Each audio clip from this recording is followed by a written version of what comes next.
Very good morning my dear students. मैं आपका Manvendra Yadav sir स्वागत करता हूं आपका इस वीडियो लेक्चर में। पिछली क्लासेज में हम लोगों ने पढ़ा था हर टेंस की हेल्पिंग वर्ब और मेन वर्ब कैसे बनी।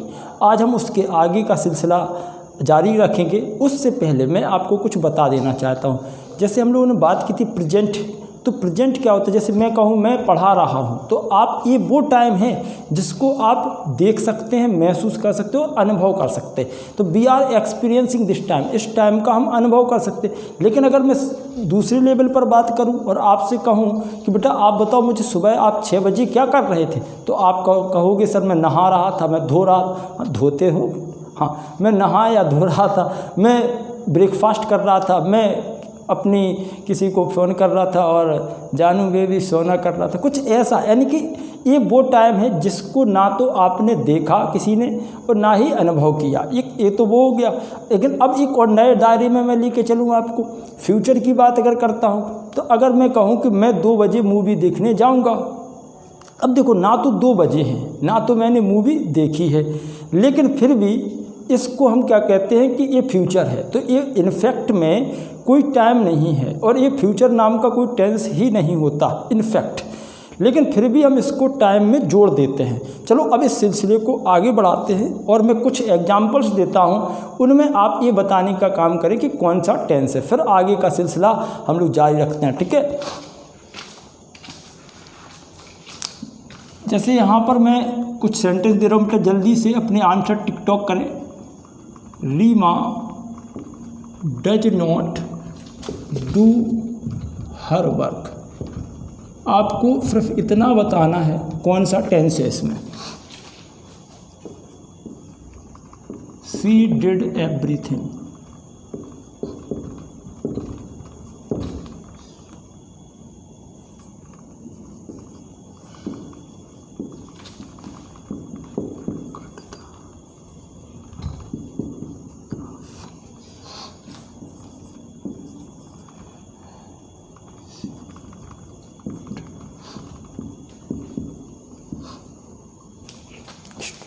ये कुछ बस 4 सेंटेंस हैं, इनमें जल्दी से अपने आंसर टिकटॉक करें, मैं कोपचे में आ जाता हूँ।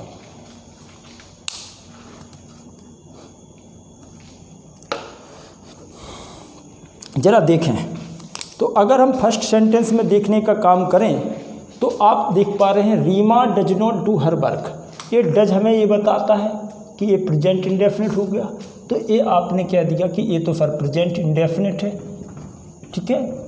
अब अगर हम सेकंड सेंटेंस में देखने का काम करें, दे डिड एवरीथिंग। ये डिड जो है हेल्पिंग वर्ब नहीं है भाई, ये देखो बेटा हेल्पिंग वर्ब नहीं है, ये क्या है? Second form of the verb है। और सेकंड फॉर्म ऑफ वर्ब होने की वजह से आप कहोगे सर ये तो पास्ट इंडेफिनिट होगा। और अगर हम थर्ड सेंटेंस में देखने का काम करें तो यहाँ पर बड़ा लफड़ा हो गया, दे कट द ग्रास। अब ये तो मुझे ये लग रहा है कि ये प्रेजेंट इंडेफिनिट है और हो सकता किसी को ये लगे पास्ट इंडेफिनिट है, तो ये दोनों ही बातें ठीक है। हाँ, लेकिन अब समझते हैं कि रियल में ये क्या है, प्रेजेंट इंडेफिनिट या पास्ट इंडेफिनिट। इस तरीके के क्वेश्चंस आपको क्वेश्चन टैग में परेशान कर सकते हैं। कैसे, ज़रा समझो। अब इसके लिहाज से अगर हम देखें तो यहाँ पर हम ये भी लिख सकते हैं डोंट दे। एक बात तो ये हो गई, और दूसरी बात हम यहाँ लिख सकते हैं डिडंट दे। अब मुंडा फंस जाएगा कि भाई अब क्या किया जाए, डोंट को हम सिलेक्ट करें या फिर डिडंट को। अगर ऑप्शन हमारे आगे एक और लिख दिया, चलो हैवेंट दे, तो आप ये बात तो समझ गए कि हैवेंट दे होगा नहीं, और नो इम्प्रूवमेंट कुछ इस तरीके से। तो इसमें कुछ ना कुछ तो है, या नो एरर करके कुछ लिखा, तो देखो बेटा हैवेंट होगा नहीं, क्योंकि यहाँ पर इस चीज़ से हम समझ पा रहे हैं हैवेंट तभी पॉसिबल था जब यहाँ पर है जब वाली बात होती। ये तो होगा नहीं, और इम्प्रूवमेंट ये भी नहीं बनता। इनमें से कोई है, तो इनमें से कौन है इस चीज़ को समझो। तो इसमें आपको क्या देखना है, जब तक कोई कीवर्ड ना दिया हो, जैसे कि अगर हम इसमें एस्टरडे लिख देते या कुछ भी टुडे टुमारो, तो इससे एक कीवर्ड होते। और अगर ऐसा कुछ दिया होता तो हम इसको श्योर कह देते एस्टरडे होने पर ये पास्ट इंडेफिनिट हो जाता, लेकिन ऐसा कुछ नहीं दिया तो फिर इसको आप प्रेजेंट मानेंगे। इसका मतलब ये होगा आपका प्रेजेंट इंडेफिनिट, ठीक है। आगे आपको मैं और डिटेल में बताऊंगा चीज़ें। सी रोट अ स्टोरी, ये सेकंड फॉर्म ऑफ वर्ब होने की वजह से फिर से हमने इसको कहा पास्ट इंडेफिनिट। तो जब तक कोई कीवर्ड ना दिया हो आप उसको प्रेजेंट इंडेफिनिट ही मानने का काम करेंगे। अब इतनी बातचीत अगर क्लियर हो गई तो फिर मैं एक नए दायरे पर आपको लेकर के चलता हूं और वहां हम लोग पढ़ेंगे फ्यूचर इंडेफिनिट टेंस। ध्यान रखें बेटा, इस तरीके की जो चीज़ें हैं आपको क्वेश्चन टैग, वॉइस और नरेशंस में बहुत हेल्प करती हैं। अब हम बात करते हैं फ्यूचर इंडेफिनिट टेंस की। तो अगर हम फ्यूचर इंडेफिनिट की बात करते हैं, फ्यूचर इंडेफिनिट, तो फ्यूचर इंडेफिनिट टेंस में हम क्या समझेंगे, हेल्पिंग वर्ब, यहाँ विल या सेल प्लस हम V1 का यूज करते हैं। ठीक है, अब जो मेन बात है वो समझते हैं। मेन बात क्या है, ज़रा उसको समझने का काम किया जाए। हेल्पिंग वर्ब विल या सेल इसमें हो गया। अब मेन बात हम ये समझते हैं, विल या ऐसे सेल और विल, कब हम विल का यूज करें और कब सेल का यूज करें। तो यहाँ समझो, आई बी के साथ हम जनरली सेल का यूज करेंगे। बाकी जो रिमेन सब्जेक्ट हैं, रिमेन सब्जेक्ट जो भी आपके बचे हुए सब्जेक्ट्स हैं उनके साथ में हम किसका यूज करेंगे, विल का। जैसे अगर हम यहाँ बात करें यू, ही, सी, इट, दे और नेम, यानी कि हम ये भी कह सकते कि सेकंड पर्सन और थर्ड पर्सन के साथ में हम विल का यूज करेंगे, फर्स्ट पर्सन के साथ सेल का यूज करेंगे।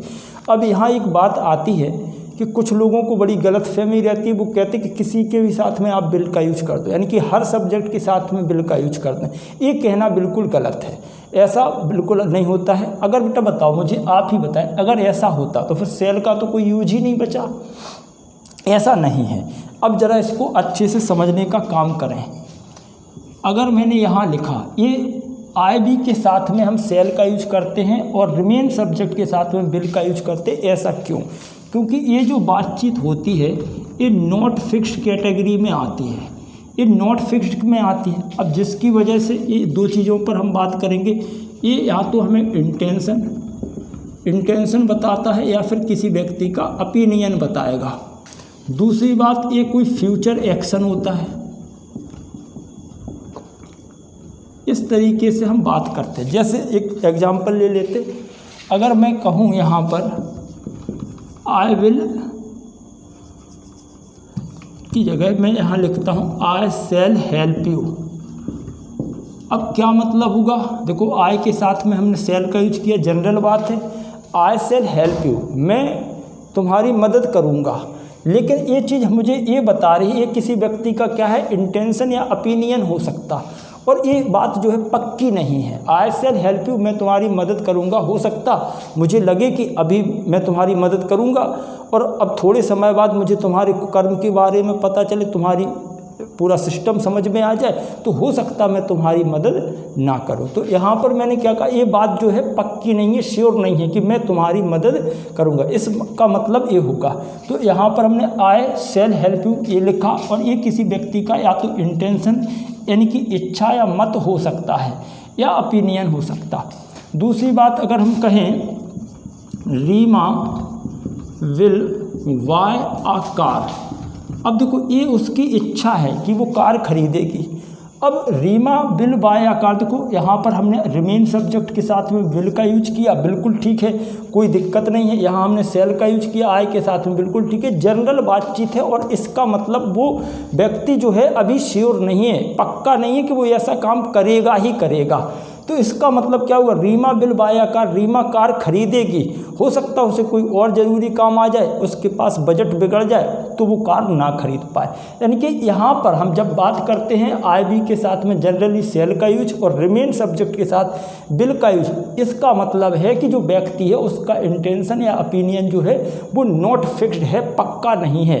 या फिर हम किसी फ्यूचर एक्शन की बात करते हैं कि भाई मैं ये काम करूँगा, लेकिन हो सकता कोई ज़रूरी काम आ जाए, वो ना करके मैं कोई दूसरा काम करूं। तो देखो एक बात तो हमने समझ ली कि विल और सेल का यूज कब होता। दूसरी कैटेगरी पर आते हैं। एक बात हमेशा याद रखना, हर बात की एक अपोजिट बात होती है। जब भी कोई इंसान कोई बात कहता तो उसके अपोजिट में, उसके विपरीत कोई ना कोई बात जरूर होती।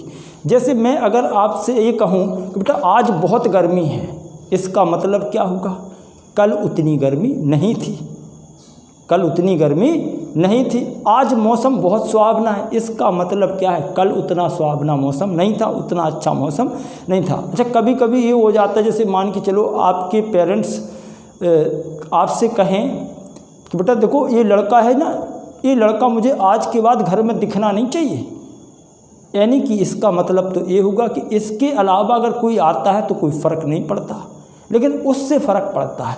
यानी कि हर बात के विपरीत एक बात होती है। तो अभी हम जो बातचीत पढ़ रहे थे उसके अपोजिट में अगर हम बात समझने का प्रयास करें तो ज़रा देखते हैं।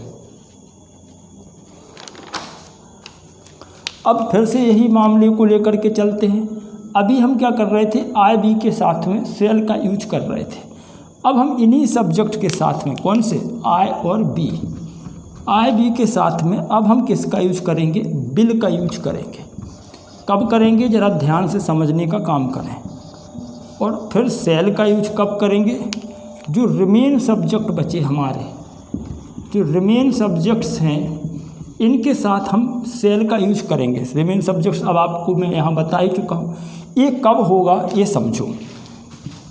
इसके अपोजिट अगर हम जाने का काम करें तो यहाँ से बात निकल के आएगी हमारे सामने, यानी कि जब हम फिक्स्ड बात करते हैं और फिक्स्ड बात करते हैं तो इसके 4 दायरे होंगे, 4 आस्पेक्ट हैं, वो आस्पेक्ट ज़रा समझने का काम करें।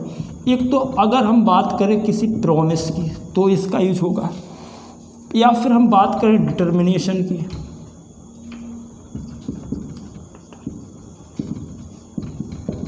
और एक बहुत ही मज़ेदार पॉइंट थ्रेट, और लास्ट एक और लिख लेते हैं, ऑफिशियल इंस्ट्रक्शन। अगर हम इन 4 पॉइंट्स के बारे में बात करते हैं, इन 4 आस्पेक्ट के बारे में बात करते हैं, तो ये फिक्स्ड कैटेगरी में आएगा और ये फिक्स्ड लेवल पर हम बात करते हैं। जैसे अब यहाँ समझना, अब हम आई बी के साथ में किसका यूज करेंगे, बिल का, और रिमेन सब्जेक्ट के साथ में सेल का यूज करेंगे। इसी एग्जाम्पल को मैं लिखता हूँ, और अगर मैं ये कहूँ आई विल हेल्प यू, इसका मतलब ये क्या होगा बेटा, प्रॉमिस होगा, मैं तुम्हारी मदद करूंगा, मैं श्योर हूँ, पक्का हूँ, चाहे कुछ भी हो जाए, आग लग जाए, लेकिन मैं नहीं मानूंगा, मैं तुम्हारी मदद करूंगा। अगर मैं यहाँ पर इसको बोलता हूँ, आई के साथ में बिल का यूज किया, आई विल हेल्प यू, पक्का मैं तुम्हारी मदद करूंगा, कोई रोक नहीं सकता मुझे। एक और एग्जाम्पल लेते हैं डिटर्मिनेशन का, B will qualify this exam, हम इस एग्ज़ाम को क्या करेंगे, क्वालिफाई करेंगे। ये व्यक्ति ने डिटर्मिनेशन कर लिया, पक्का ठान लिया, अब नहीं मानूंगा, इस साल तो मैं करके ही मानूंगा। तो इस केस में आप क्या करेंगे, बिल का यूज करेंगे। देखो आपने यहाँ देखा आई के साथ में और बी के साथ में हमने क्या यूज किया, बिल का यूज। इस पहले सेंटेंस में मैंने प्रॉमिस के बारे में अपन ने बात की, और सेकंड सेंटेंस में हम लोगों ने डिटर्मिनेशन, पक्का दृढ़ इरादे की बात की। अब थर्ड सेंटेंस से मिलाते हैं, बहुत ही मज़ेदार सेंटेंस आपने ज़रूर सुना होगा, आपने कभी सुना होगा किसी मूवी में, आई विल किल यू, मैं तुम्हें जान से मार दूंगा।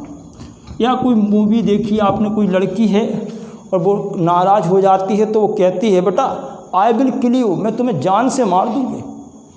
क्या दे रही है, धमकी दे रही है। और ऐसा क्यों, क्योंकि जब कोई इंसान किसी को धमकी देता है तो उसका पॉइंट ऑफ व्यू फिक्स होता है, वो बिल्कुल फिक्स बात करता है कि मैं तो ऐसा करके ही मानूंगा, चाहे कुछ भी हो जाए। अगर अब तुम दिख गए ना सामने दोबारा से तो निपटा देंगे बेटा। तो आई विल किल यू मतलब वो थ्रेट, धमकी दे रही है, और उसका पॉइंट ऑफ व्यू है कैसा, फिक्स। यहाँ भी हम अगर बात करें, B will qualify this exam, हम इस एग्जामिनेशन को क्वालिफाई करेंगे, और डिटर्मिनेशन करने के दौरान व्यक्ति का पॉइंट ऑफ व्यू फिक्स होता। जब कोई व्यक्ति प्रॉमिस करता है तब भी उसका पॉइंट ऑफ व्यू कैसा होता, फिक्स होता है। अब नेक्स्ट एक और एग्जाम्पल लेते हैं। आपने इसको देखा होगा कई बार, आपके एडमिट कार्ड में लिखा रहता है, नो कैंडिडेट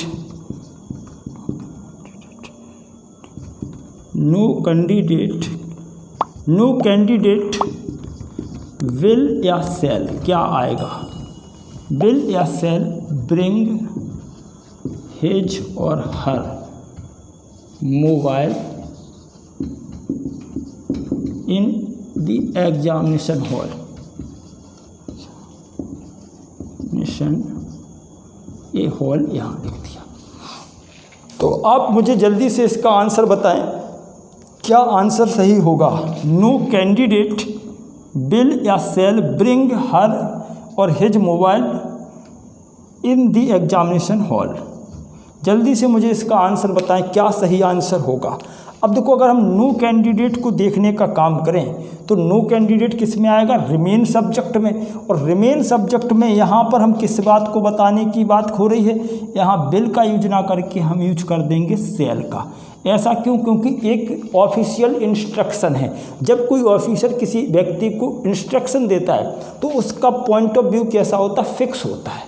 उसका पॉइंट ऑफ व्यू क्या होगा? फिक्स होगा कि कोई भी कैंडिडेट एग्जामिनेशन हॉल में अपना मोबाइल फ़ोन नहीं लेके आएगा, मतलब नहीं आएगा। उसका इरादा, उसका पॉइंट ऑफ व्यू बिल्कुल फिक्स है। तो यहाँ पर हमने ये बातचीत को समझा। एक बार आप अच्छे से नज़र डाल लें तो जब भी हम आईबी के साथ जनरली सेल का यूज करेंगे, रिमेन सब्जेक्ट के साथ विल का यूज करेंगे, कब? जब व्यक्ति का पॉइंट ऑफ व्यू कैसा हो? नॉट फिक्स्ड हो, यानी कि हम इंटेंशन या ओपिनियन बताएं या फिर किसी फ्यूचर एक्शन को। फिर मैंने आपको बताया कि इसके अपोजिट एक बात होती है, तो यानी कि हम फिक्स्ड कैटेगरी पर लेकर के आए और यहाँ पर हमने जस्ट रूल को उलट दिया। आईबी के साथ में अभी हम यूज कर रहे थे सेल, अब हमने आईबी के साथ में यूज किया विल और रिमेन सब्जेक्ट के साथ में हमने सेल का यूज किया। इस दौरान हमारा इंटेंशन जो है, यानी कि हमारा जो पॉइंट ऑफ व्यू है वो कैसा हो गया? फिक्स हो गया। और इनमें हम 4 एस्पेक्ट पर बात करेंगे, प्रॉमिस, डिटर्मिनेशन, थ्रेट और ऑफिशियल इंस्ट्रक्शन। बोलो भाई, इतना क्लियर होगा तो फिर आगे बढ़ने का काम किया जाए। चलो अब आगे समझते हैं फ्यूचर कंटिन्यूअस।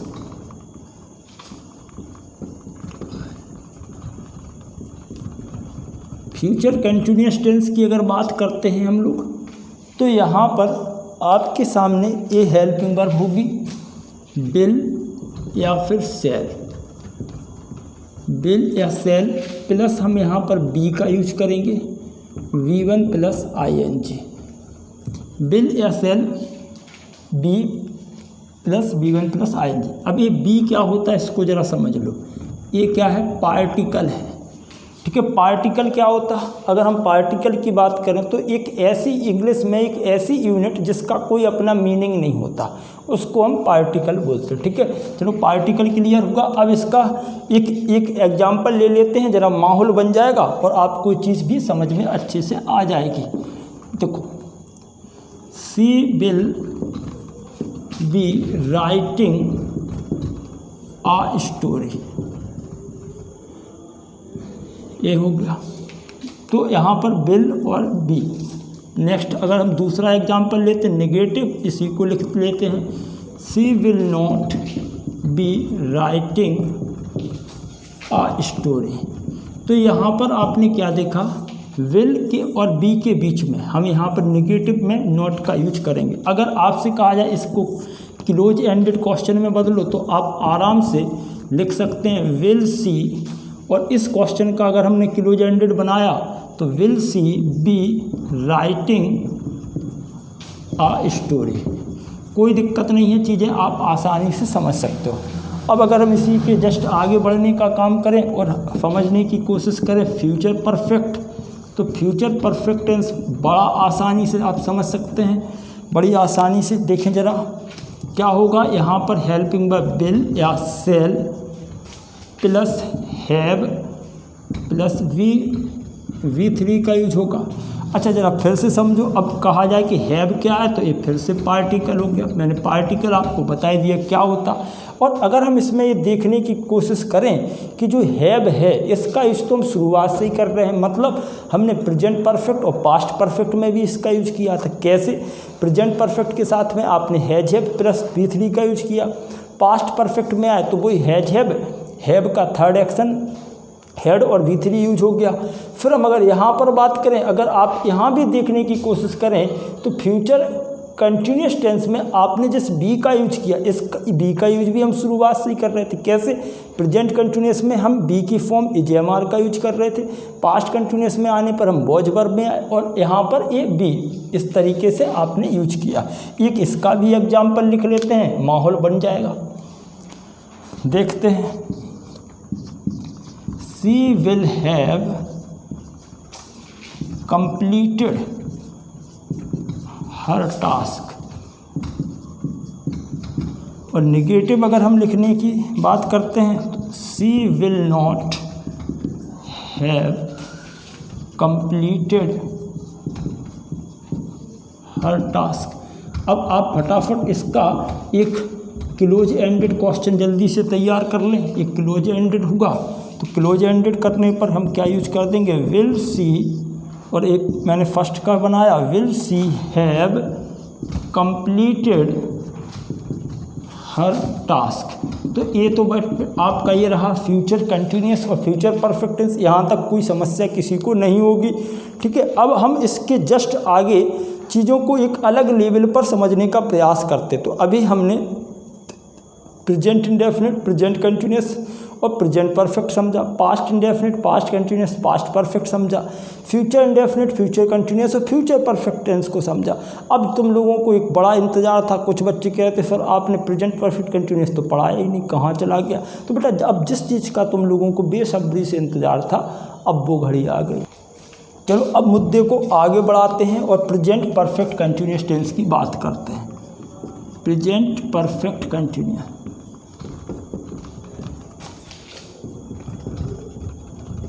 अच्छा ये कंटिन्यूस की स्पेलिंग बड़े ध्यान से सीख लें। कुछ बच्चे कंटिन्यूस की स्पेलिंग में ही गड़बड़ करते थे और कभी कभी स्पेलिंग टेस्ट में भी पूछ लिया जाता।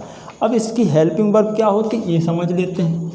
तो यहाँ पर हमने लिखा हैज या have plus been V1 plus ING। तो अगर इसमें ध्यान से समझने की कोशिश करें तो ये कोई नई बात नहीं है, यानी कि ये परफेक्ट और कंटिन्यूस दोनों से मिलकर के बना है। ये मैं आपको पहले ही समझा चुका हूँ। अब हम बात करते हैं इसके आगे क्या किस तरीके से चीज़ें पेपर में आ सकती हैं, तो वो चीज़ हम समझने का काम करें। अब अगर मैं एक एग्जाम्पल यहाँ लिखता हूँ, मैं 20 मिनट से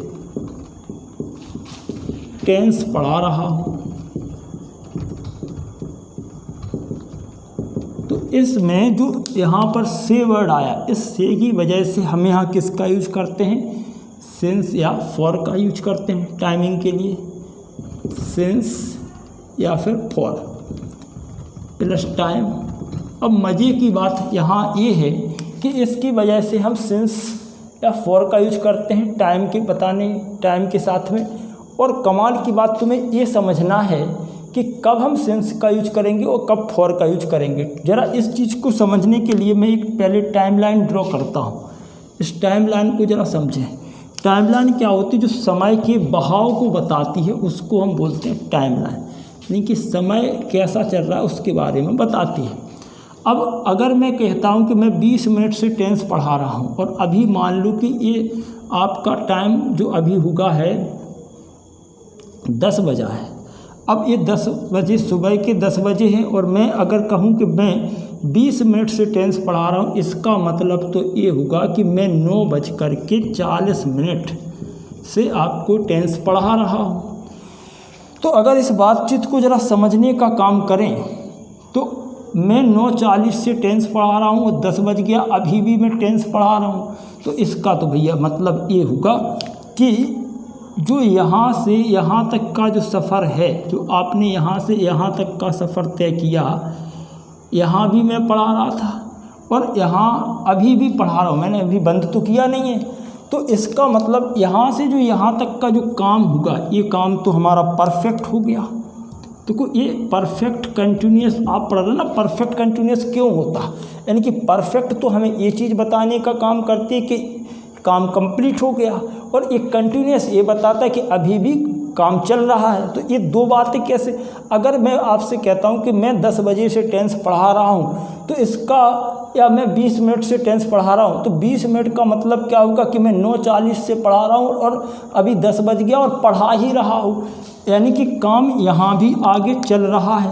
तो इसका एक पार्ट में तो हम ये देखते हैं कि काम का पूरा यहाँ तक, यहाँ से यहाँ तक का तो काम पूरा हो गया, आगे अभी चल रहा। तो एक तो हमें पार्ट ये बताता है कि अभी इसमें एक्शन कंप्लीट हो गया, और सेकंड पार्ट हमें ये बताता है कि काम अभी भी जारी है, इसलिए हम इसको बोलते हैं परफेक्ट कंटिन्यूअस।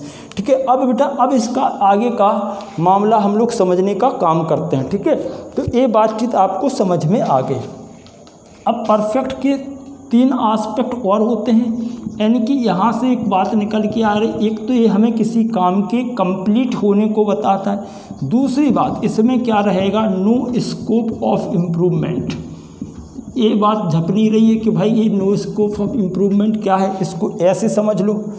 जैसे अगर मैं कहूँ बेटा आपने सुबह 7 बजे क्या किया, आपने कहा कि सर मैंने सुबह 7 बजे नहाया था। अब आप इस काम को बदल नहीं सकते, अब आप इस काम को बदल नहीं सकते। आपने अगर नहाया तो नहाया ही है, अब आप उसको किसी और काम में चेंज नहीं कर सकते। अगर मैंने कहा बेटा कल तूने आज सुबह 8 बजे तुमने क्या किया, आपने कहा सर मैंने क्रिकेट खेली, तो अगर आपने क्रिकेट खेली तो आप क्रिकेट को फुटबॉल नहीं बना सकते। अब आपने जो काम हो गया मतलब हो गया, वो परफेक्ट हो गया।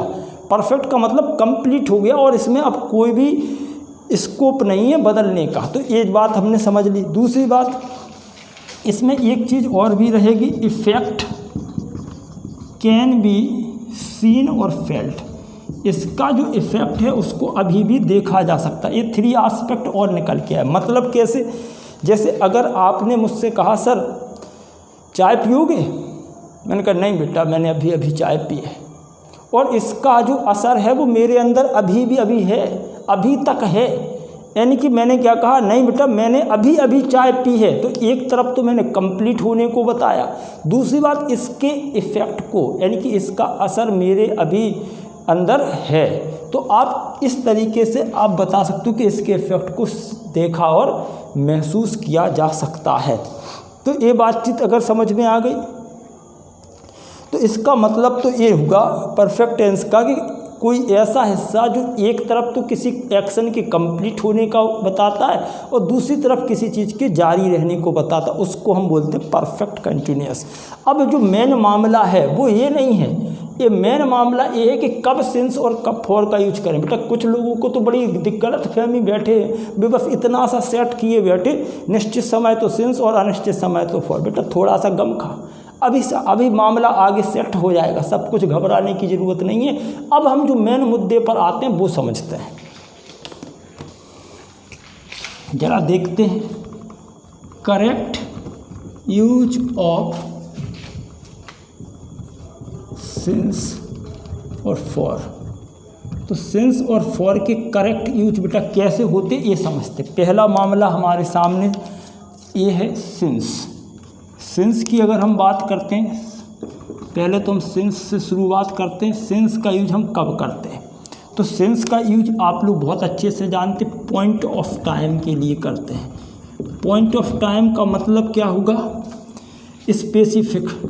जब हम किसी स्पेसिफिक टाइम की बात करते हैं तो हम यहाँ पर किसका यूज कर देते हैं, सिंस का यूज कर देते हैं। तो इसका जो आगे का जो मामला है उसको बड़े ध्यान से समझना बेटा, वहीं से सारे एग्जाम में क्वेश्चंस निकलेंगे।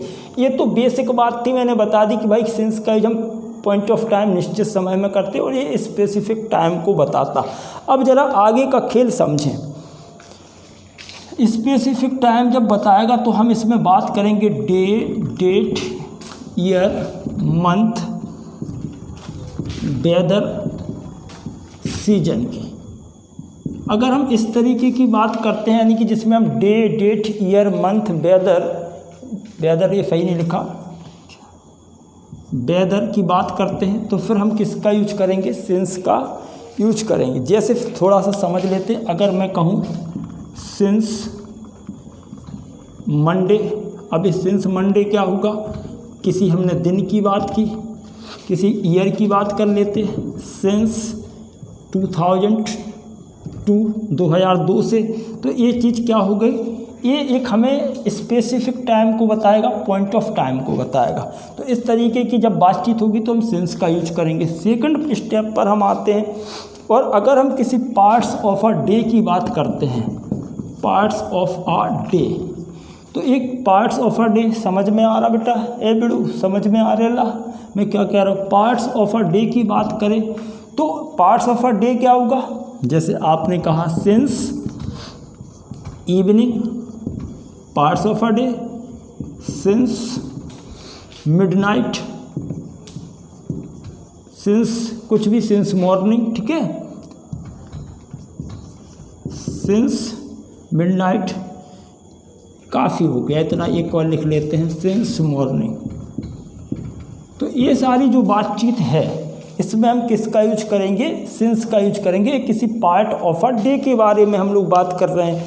अब एक और बातचीत से आपको मिलाते हैं, stage of life, state of life. तो स्टेट ऑफ लाइफ में हम क्या करेंगे, यानी कि लाइफ की किसी स्टेट की बात करें तो स्टेज में जैसे आपके सामने ये लिखा सिंस चाइल्डहुड, बचपन से भाई आप ये काम कब से कर रहे हो। भाई एक से एक अलग अलग प्रकार के नमूने होते हैं। वो तो कुछ लोग बचपन से ही शौक़ पाल लेते, मैं ये काम बचपन से ही कर रहा हूँ। कुछ थोड़ा बड़े होने पर यानी कि कुछ जवानी से करते हैं। सिंस एडल्टहुड, सिंस एडल्टहुड, ये जवानी पे इनको समझ में आया तो ये यहाँ से सुधर गए, और कुछ तो यहाँ भी नहीं सुधर पाए तो यहाँ से शुरू हो गया सिंस ओल्ड एज। तो आप देखो ये सारी क्या है, स्टेज ऑफ लाइफ है, जीवन की कोई ना कोई अवस्था है, और इसमें भी हम किसका यूज करेंगे, सिंस का यूज करेंगे। चलो ये बातचीत समझ ली। अब हम नेक्स्ट 4 पॉइंट पर आते हैं। और अगर हम किसी इवेंट की बात करते हैं या फिर किसी ओकेजन की बात करते हैं तो भी हम किसका यूज करेंगे, सिंस या फॉर का। तो फिर बिल्कुल हम बातचीत सिंस की कर रहे हैं, सिंस का ही करेंगे। जैसे मैंने लिखा सिंस, किसी इवेंट की बात करते हैं, किसी ओकेजन की बात कर लो, सिंस हिज बर्थडे। तो ये क्या हो गया, कोई इवेंट या फिर ओकेजन के बारे में हमने बात की। या फिर सिंस न्यू ईयर। तो ये अगर हम किसी ईयर यानी कि ओकेजन या फिर इवेंट की बात करते हैं तब भी हम सिंस का यूज करते हैं। तो आपने अभी ये समझा कि सिंस का यूज कहाँ कहाँ होगा, ये ध्यान से समझें। फिर इसी पर बेस्ड मैं आपको कुछ एग्जांपल्स दूंगा, उनको करेंगे।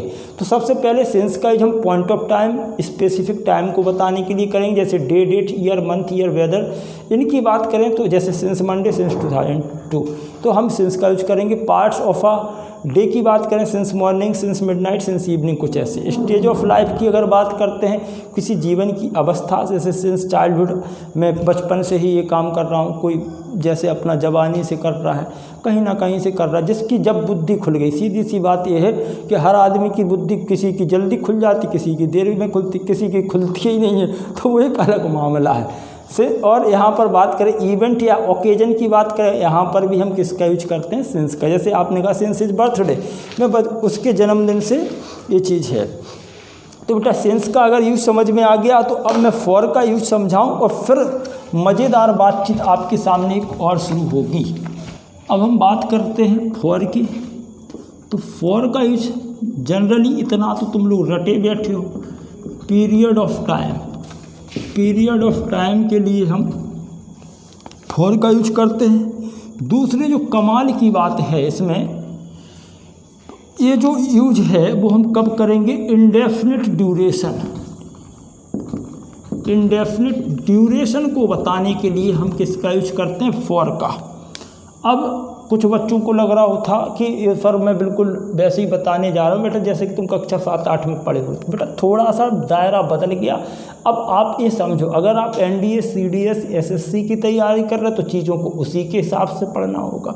तो बेटा चलो समझते हैं। इंडेफिनिट ड्यूरेशन यानी कि स्टार्टिंग, ना तो इंडेफिनिट का मतलब क्या होता है, अनिश्चित, और ड्यूरेशन जो अनिश्चित समय को बताए। जैसे कि हमने बात की जिसका ना तो स्टार्टिंग का कोई पता हो और ना ही एंडिंग का पता हो, तो उस कंडीशन में हम किसका यूज करते हैं, फॉर का।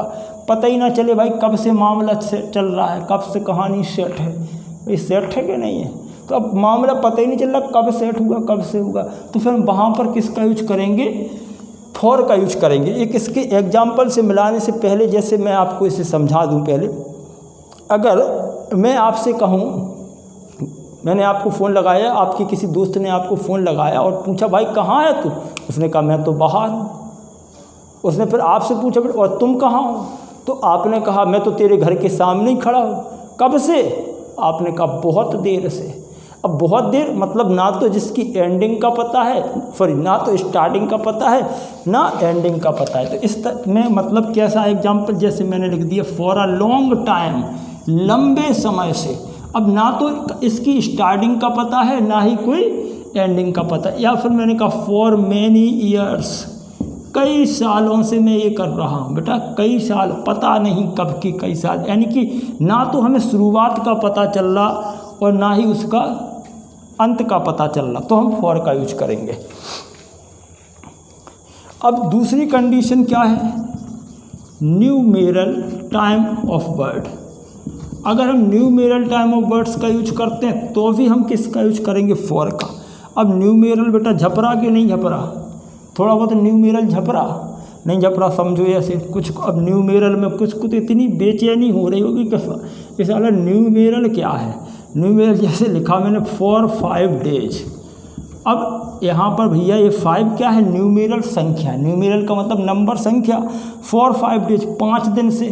अब 5 दिन क्लियर तो नहीं है कि कौन से 5 दिन भाई, ये समझ में नहीं आ रहा है ना, तो फिर हम किसका यूज कर देंगे, फॉर का यूज करते हैं। और एक लास्ट कंडीशन जहाँ हम फॉर का यूज करेंगे, अगर आपने टाइम को कैलकुलेट कर लिया, कैलकुलेटेड टाइम की बात करें, इसका एग्जांपल ले लूँ पहले, फिर आपको समझ में आएगा।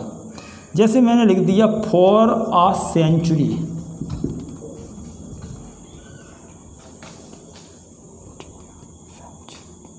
अब अगर ये फॉर अ सेंचुरी लिखा, जरा सेंचुरी को सही से लिख दिया जाए, नहीं तो कुछ बच्चे तो पगला ही जाएंगे। सेंचुरी, सेंचुरी का मतलब क्या होगा, 100 ईयर्स। अब आपने कहा कि मैं तो यहाँ पर एक सेंचुरी से रह रहा हूँ, शताब्दी से, फिलहाल ये बात तो बहुत ठीक नहीं है, हाइपरबोलिक मामला हो गया। लेकिन शताब्दी से, मैं शताब्दी मतलब 100 वर्ष से, तो 100 वर्ष अगर आपने कह ही दिया तो ये बात तो कैलकुलेटेड हो गई। भाई ये मामला समझ पा रहे बेटा, ए सर्किट समझ में आ रहा, ए बिड़ू समझ में आ रहा नहीं आ रहा।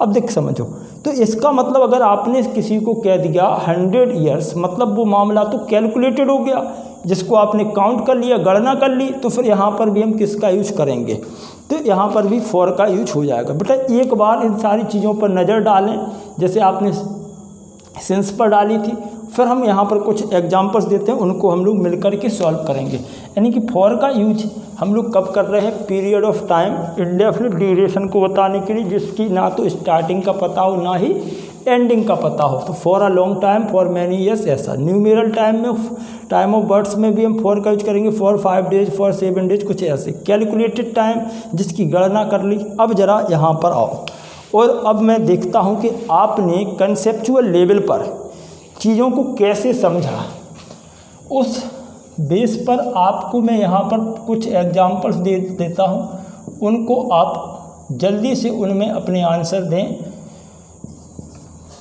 चलो, जैसे मैंने यहाँ लिखा आर्स, क्या आएगा बेटा, सिंस आएगा या फॉर, जल्दी से बताएं। 2005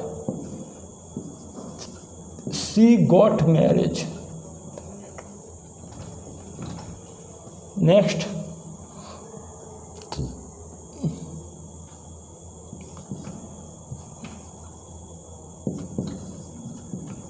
ट्वेंटी मिनट्स।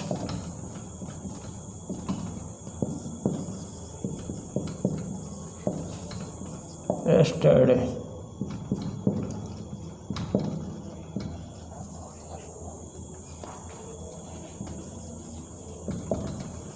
Time immemorial.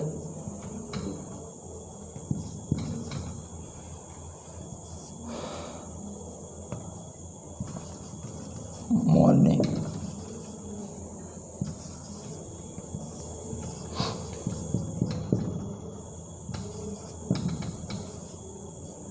ये कुछ 8 एग्जाम्पल्स हैं, इनमें से बेटा जल्दी से अपने आंसर टिकटॉक करें। आपको समय मिलता है जस्ट 10 सेकंड का।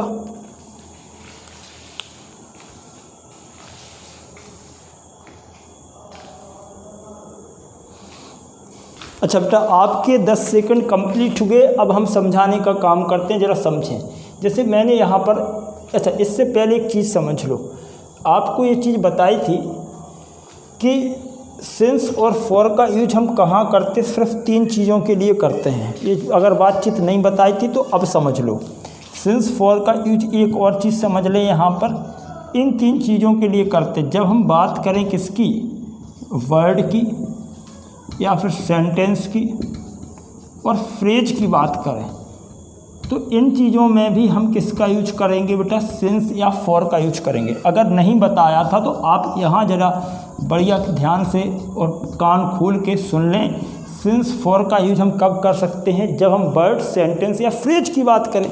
तो अब हम इसमें वर्ड सेंटेंस और फ्रेज प्लस इन सभी बेसिस पर यहाँ आंसर समझने का काम करते हैं, देखने का काम करें। देखो आर्स, आर्स का मतलब क्या होगा, एक तो ये वर्ड होगा, पहली बात ये वर्ड है और इसका कोई स्पेसिफिक टाइम नहीं बता रहा है, ये कोई स्पेसिफिक टाइम नहीं है, इसकी एंडिंग का और स्टार्टिंग का किसी चीज़ का कोई अता पता नहीं है। तो यहाँ पर हम यूज करेंगे फॉर आवर्स।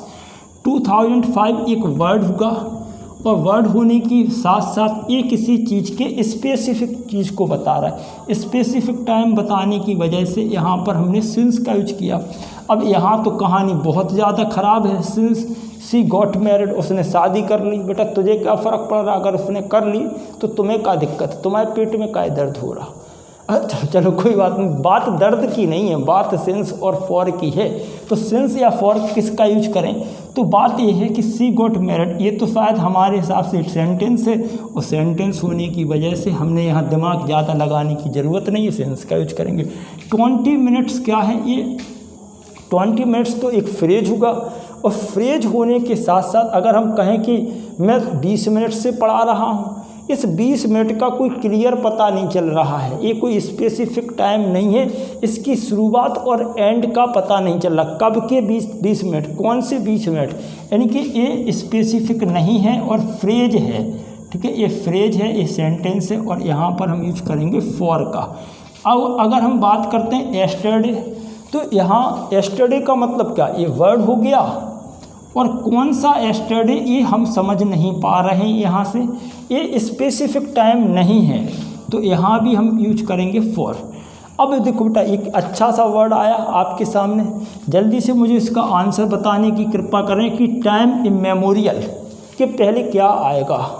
अब पहले तो इमेमोरियल का मतलब समझ में आ जाए तो फिर हम आगे का खेल समझ में आएगा। तो देखो इमेमोरियल, मेमोरियल क्या होता है, यादगार, और इम लग गया तो अपोजिट देगा, यानी कि ऐसा समय जिसको कभी भुलाया ना जा सके। टूट गया दिल, टूट गया दिल।